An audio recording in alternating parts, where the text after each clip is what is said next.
I've made a list of the 5 times CBC humiliated itself while covering the coronavirus outbreak, from publishing Chinese propaganda to attacking dissident Chinese journalists to trying to nuke Indigenous entrepreneurs, all to protect Dr. Theresa Tam. It was hard to keep the list to just 5, so I didn't. My list of 5 is actually 6. Let's call it Trudeau math. My list, it balanced itself. The federal government has been threatening to crack down on those who spread coronavirus misinformation. And the CBC, those spreaders of coronavirus misinformation, well, they seem to think this is a great idea, as they tend to do with all bad ideas that Trudeau comes up with. Just look at this. Health Canada has the lead on monitoring for misinformation. For example, it is sending compliance letters to companies it finds making false or questionable claims about COVID-19. It's really the Public Health Agency of Canada and Health Canada that have been, amongst other things, identifying as best as possible some of the more flagrant examples of misinformation, disinformation, said Liberal MP and Privy Council President Dominic LeBlanc. Last week, the Canadian Heritage Department announced $3 million in grants to 8 groups across the country to combat false and misleading COVID-19 information. So, I started making a list. The 5 times the CBC completely debased and embarrassed themselves while covering the coronavirus outbreak. And I will do it for way less than 3 million Trudeau bucks. However, my list began to grow and grow and grow. And grow the way CBC's failures tend to do. So I whittled it back down to 5 and an honorable mention. And the cuts I had to make, well, they were kind of hard. So let's get right into this. In no particular order, because all of these examples are very bad. Number 1, CBC Radio Canada demonized Israel and made that little sliver of democracy in a sea of dictatorships somehow responsible for the coronavirus outbreak in Gaza. The problem is there really isn't an outbreak in Gaza, and Israeli officials were engaged in record levels of cooperation with Gazan health officials, training their doctors and sending medical supplies into Gaza to prepare for the pandemic that never really came. Now, after a complaint from Honest Reporting Canada, CBC didn't just correct the article. It was so bad they had to take the whole mess down. Example number 2. When a young post-secondary student appeared on the CBC with Rosie Barton to discuss Trudeau's handouts to students during the coronavirus lockdown, she asked him what he wanted to be when he finished school. Just watch this from our friends at True North. You would see yourself doing in terms of volunteer work or one of the jobs the Prime Minister was talking about? Honestly, farming sounds quite interesting. I do have a background in athletics, so I'm not averse to rolling up the sleeves and getting out there and doing whatever I can to support both Canadians, fellow Canadians, and then also myself. Ah, yes. The idea that this kid wants to roll up his sleeves, work hard, and feed the city people like Rosie Barton, well, that's funny to her. It's hilarious that someone might want to do physical labor for their job. Growing food, that's for dumb people, right, Rosie? Number 3, the CBC tried repeatedly to defend that Wuhan disease farm, the Wuhan Institute of Virology. The one that we uncovered received an $830,000 grant from the Trudeau government. Look at this. The dose. Fact versus fiction. Is there any truth to the rumor that the coronavirus escaped from a lab in China? Then CBC goes on to dismiss the idea that the virus escaped the lab as a rumor, just unfounded Trump conspiracy theories. And then CBC reported World Health Organization lies as fact as opposed to Chinese propaganda.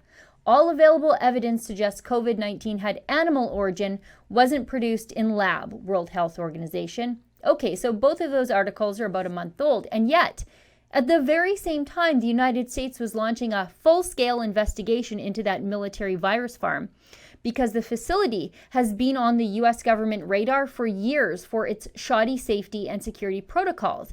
And at the beginning of May, the U.S. Secretary of State said they have enormous evidence that the virus came from that lab. CBC repeated Chinese propaganda just because it was anti-Trump, and that's good enough for them. Number 4, CBC tried to kill Indigenous artistry and Indigenous businesses because they went against Theresa Tam's bad advice at the time. Homemade face masks look nice but won't prevent COVID-19, says Manitoba doctor. Cloth masks can be riskier than doing nothing, says a Winnipeg medical officer of health. Lisa Osler is Métis from Prince Albert, Saskatchewan, and has been doing beadwork for over 8 years. She recently started making masks for the people she lives with. None of those cloths that cover your face are helpful for preventing COVID-19, said Dr. Marcia Anderson, a medical officer of health at the Winnipeg Regional Health Authority and is the Vice Dean for Indigenous Health at the Reid Faculty for Health Sciences. Now, will CBC ever take that article down now that Dr. Theresa Tam is flip-flopped on masks and now that their patron Saint Trudeau wears a mask in public? Or will CBC leave it up, shooing people away from these Indigenous artists and entrepreneurs doing beautiful work, reflective of their culture, and making something ugly and homely and invasive into a work of art? Does CBC even care, or do these Indigenous entrepreneurs not deserve a correction because, they don't fit the CBC narrative of Indigenous victimhood? Example number 5. The Times CBC called the Epoch Times racist against Chinese people. Look at this from the CBC. Some Canadians who received unsolicited copy of the Epoch Times upset by claim that China was behind the virus. That's when I got annoyed or suspicious, said Lisa Armstrong. She was also worried the issue's anti-communist party messaging could inflame racial tensions in Canada during the pandemic.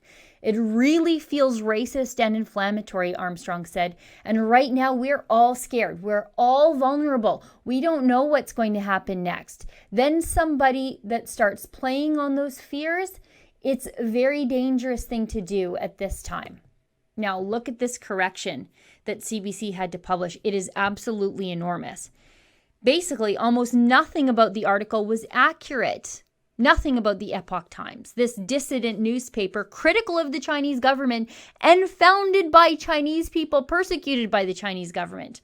The only thing that was accurate was that the Epoch Times ended up in some annoying complainer's mailbox. And when I say persecuted, I'm not even joking. The Epoch Times reporters were arrested by the Chinese government in the early days of the newspaper. Now, this is my honorable mention on the list. Time number 6. That CBC disgraced itself with bad coronavirus takes. It was this now deleted tweet from This Hour Has 22 Minutes. Upon hearing the news that a nearly 100-year-old Canadian company was in some very serious trouble because of the coronavirus lockdown. Look at this. Reitmans is going to court to seek creditor protection, and it has exactly the right cardigan for the occasion. The Westboro Baptist-style tweet from the government comedy account, This Hour Has 22 Minutes, basically danced on the potential loss of nearly 7,000 jobs at the ladies' fashion retailer, a company that survived the Great Depression but might not survive Justin Trudeau.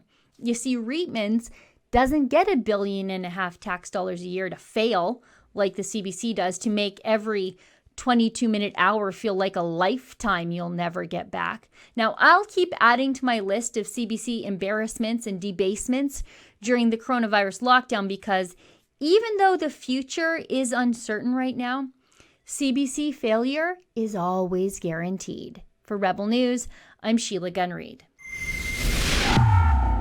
Unlike the CBC, here at Rebel News, we don't get over $1 billion a year to offer bad takes and spread coronavirus misinformation.